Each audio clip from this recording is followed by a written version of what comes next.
يهده الله فلا مضل له ومن يضلله فلا هادي له ونشهد أن لا إله إلا الله وحده لا شريك له وأشهد أن محمدا عبده ورسوله أما بعد فأعوذ بالله من الشيطان الرجيم بسم الله الرحمن الرحيم إن الدين عند الله الإسلام প্রশংসা সেই মহান স্রষ্টা আল্লাহ পাক রব্বুল ইজ্জতের সান্নিধ্যে শতকোটি দরুদ ও সালাম বিবর্ষিত হোক রাসূল আকরাম সাল্লাল্লাহু আলাইহি ওয়াসাল্লামের উপর আমিন।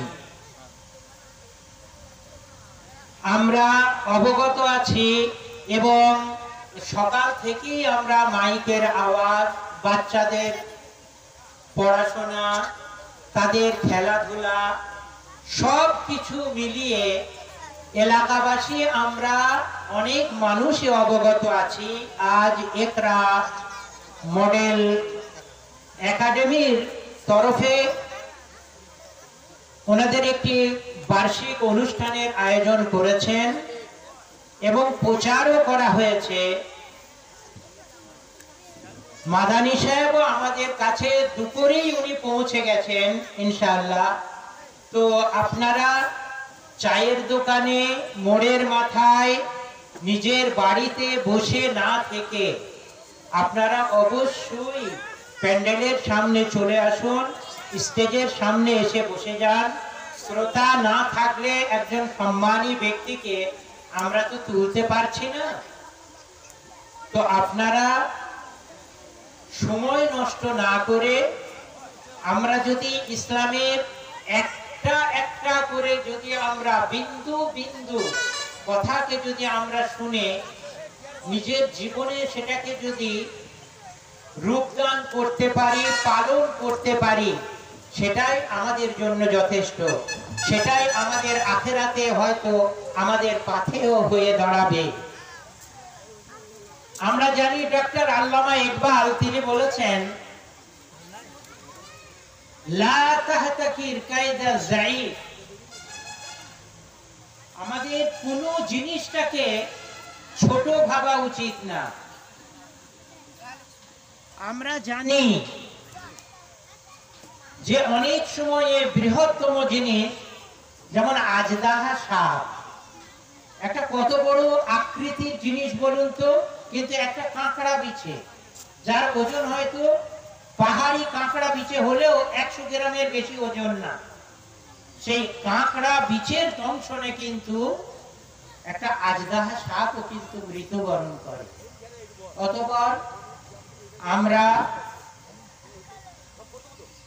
জ্ঞানী মানুষ, পার্থিব জগৎ সম্পর্কে আমাদের যথেষ্ট ধারণা আছে।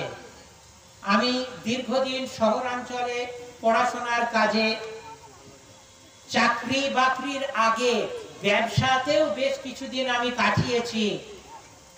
জীবন যুদ্ধ কাকে বলে শিয়ালদা বনগা লাইনে যদি আপনারা কেউ কোনোদিন গিয়ে থাকেন দেখবেন যে মানুষ একটা সিটে হয়তো খুব জোর দুজনকে বসানো যায়, সেখানেও পা দিয়ে দাঁড়িয়ে আছে। নিজের সংসারের তাগিদে ফার্স্ট ট্রেন 2:50 সেখানে তিল ধারণের জায়গা থাকে না। মানুষ নিজের পার্থিব জগতের চাহিদা পূরণ করতে এত অক্লান্ত পরিশ্রম আমরা করি, কিন্তু আমরা বেশ কয়েকদিন ধরেই কিন্তু আমাদের প্রচার আমাদের হয়েছে। আমরা আজও সকাল থেকে আমাদের প্রোগ্রাম যে শুরু হয়েছে সেটাও দেখেছি। তো আমাদের কিন্তু এতটাই দিনের প্রতি অনীহা যে আমরা এখনো আনাচে কানাচে আমরা গল্পে আমরা মেতে আছি। বড়জোরে অনুরোধ, এই মহফিলে আসলে আপনারই লাভ। এই মহফিলে আমাদের নিজেদের লাভ ছাড়া অন্য কারো কোনো লাভ নেই। অতঃপর আমরা নেকির আশায়, নিজের মঙ্গল কামনায় আমরা অতি সত্বর এখানে উপস্থিত হয়ে যাব। মাদানী সাহেব আমাদের স্টেজে এসে উপস্থিত হয়ে গেছেন। আমরা মাদানী সাহেবকে এক্ষুনি আপনাদের সামনে নিয়ে আসছি। আপনারা ধৈর্য সহকারে তার মূল্যবান বক্তব্য শুনবেন। যে যেখানে আছেন আপনারা অতি সত্বর চলে আসুন।